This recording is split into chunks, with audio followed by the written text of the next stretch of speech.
Fishing by দীপাঞ্জনে আপনাদের স্বাগত। আজকে দেখাতে চলেছি কাতলা মাছের বিস্কুট পুর। কি কি উপকরণগুলো লাগবে সেগুলো দেখে নিন।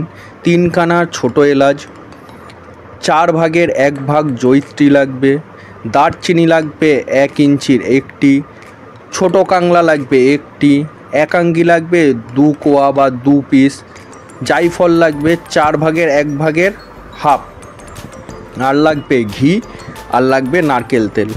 প্রথমে কি করতে হবে, বিস্কুটগুলো একটি বাটির মধ্যে হাত দিয়ে ভেঙে নেওয়ার পর কোনো কিছু শক্ত জিনিস দিয়ে ভালো করে গুঁড়ো করে নিতে হবে। দেখতেই পাচ্ছেন আমি কিন্তু শিলনোড়ার যে নোড়া আছে সেই নোড়া দিয়ে কিন্তু ভালো করে গুঁড়ো করে নিচ্ছি।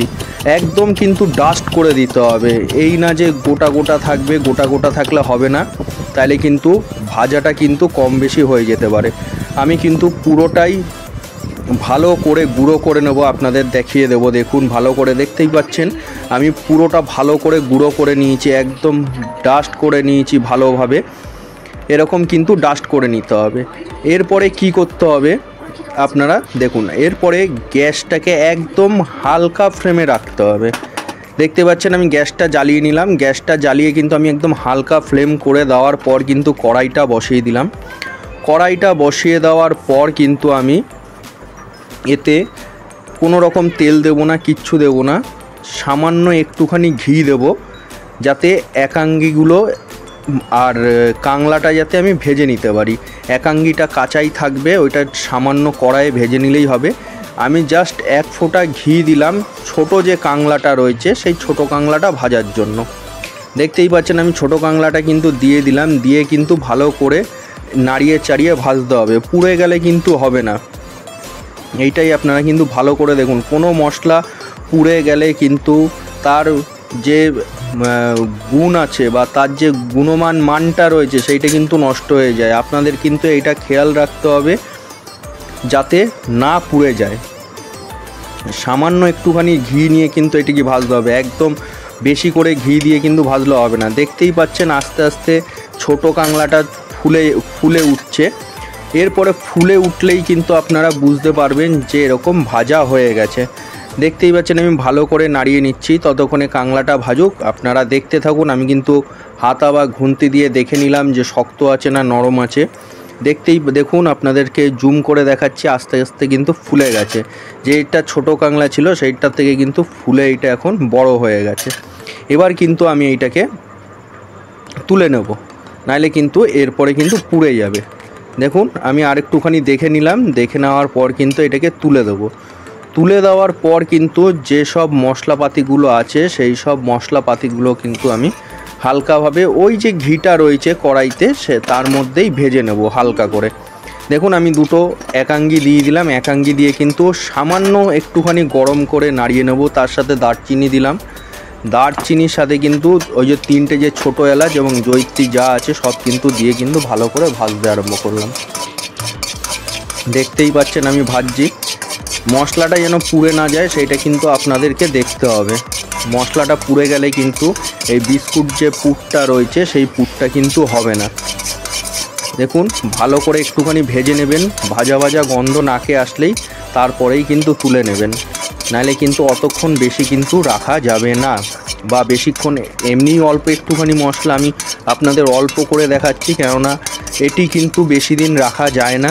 এইটা যেদিনকারে করবেন তার পরের দিনই মাছ ধরতে যাওয়ার চেষ্টা করবেন, বা যেদিনকারে আপনাদের মাছ ধরা রয়েছে তার আগের দিন কিন্তু এটাকে বানাতে হবে। আমি মোটামুটি কিন্তু আমার মশলা ভাজাটা হয়ে গেছে। আমি কিন্তু কোনো রকম স্ক্রিপ্ট করিনি, স্ক্রিপ্ট করে আপনাদেরকে দেখাইনি। আমার কিন্তু মোটামুটি মশলাগুলো ভাজা হয়ে গেছে, দেখতেই পাচ্ছেন। আমি কিন্তু তুলে রেখে দিচ্ছি। ছোটো এলাচটা আর একটুখানি ভেজে নেব। ছোটো এলাচটা মোটামুটি একটুখানি ফুলে উঠলেই কিন্তু নামিয়ে নেব। দেখতেই পাচ্ছেন আর একটুখানি কিন্তু ছোটো এলাচটা ভেজে নিচ্ছে। আমি কিন্তু কোনো রকম স্ক্রিপ্ট করিনি, স্ক্রিপ্ট করে বা কেটে কুটে কিন্তু দেখাইনি। আমি কিন্তু একদম যেগুলো মেন ক্লিপ সেগুলোই কিন্তু আপনাদের দেখাচ্ছি। যদি আমার ভিডিওটি ভালো লেগে থাকে তাহলে অতি অবশ্যই কিন্তু সাবস্ক্রাইব করবেন, শেয়ার করবেন এবং অনেক অনেক লাইক করবেন। দেখতেই পাচ্ছেন একটুখানি আমি ফ্লেমটাকে বাড়িয়ে দিলাম। কড়াইটা একদমই ঠান্ডা হয়ে গেছিলো, ওর জন্য বাড়িয়ে দিয়েছি। বাড়িয়ে দেওয়ার পর কিন্তু বেশিক্ষণ আমি এই ছোটো এলাচটা ভাজবো না, কিছুক্ষণ ভাজার পর আবার কিন্তু আমি কমিয়ে দিয়ে আমি কিন্তু এরপর ছোটো এলাচগুলোকে তুলে নেব। তুলে নেওয়ার পর কি করতে হবে না করতে হবে সেটা কিন্তু আমি ভালো করে দেখাচ্ছি। দেখুন আমি কিন্তু ছোটো এলাচগুলোও তুলে নিলাম। তুলে নেওয়ার পর আমি কিন্তু বিস্কুটের যে গুঁড়োগুলো ছিল সেই বিস্কুটের গুঁড়োটা পুরোটা দিলাম, দিয়ে এবার কিন্তু ভালোভাবে নাড়াতে হবে। হাতা হোক খুন্তি হোক যাই হোক সেইটা দিয়ে কিন্তু ভালো করে নাড়াতে হবে। আপাতত আপনারা বিস্কুট ভাজাটা দেখে নিন, তারপরে আপনাদের বলে দিচ্ছি কী দিতে হবে না দিতে হবে। যদি আমার ভিডিওটি আপনাদের ভালো লেগে থাকে তাহলে অতি অবশ্যই সাবস্ক্রাইব করবেন, লাইক করবেন এবং অনেক অনেক শেয়ার করে আমাকে আরও আগ্রহ দেবেন ভিডিও করার জন্য।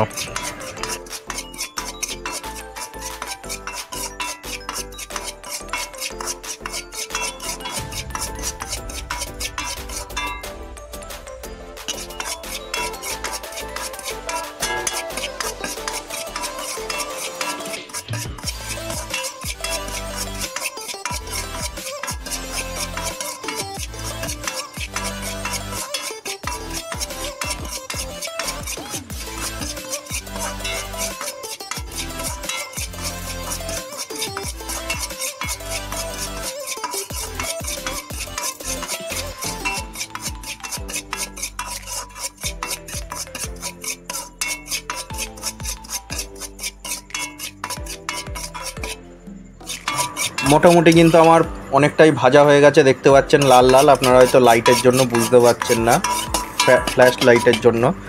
এরপর কিন্তু আমি নারকেল তেলটা দিয়ে দেবো। নারকেল তেলটা দিয়ে কিন্তু ভাজবো।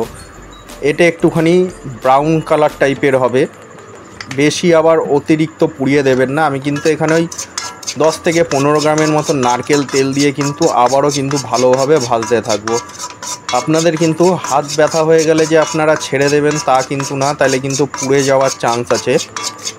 এটা কিন্তু ভালো করে নাড়িয়ে নাড়িয়ে, হাতা দিয়ে নাড়িয়ে ভালো করে কিন্তু আপনাকে ভাজতে হবে।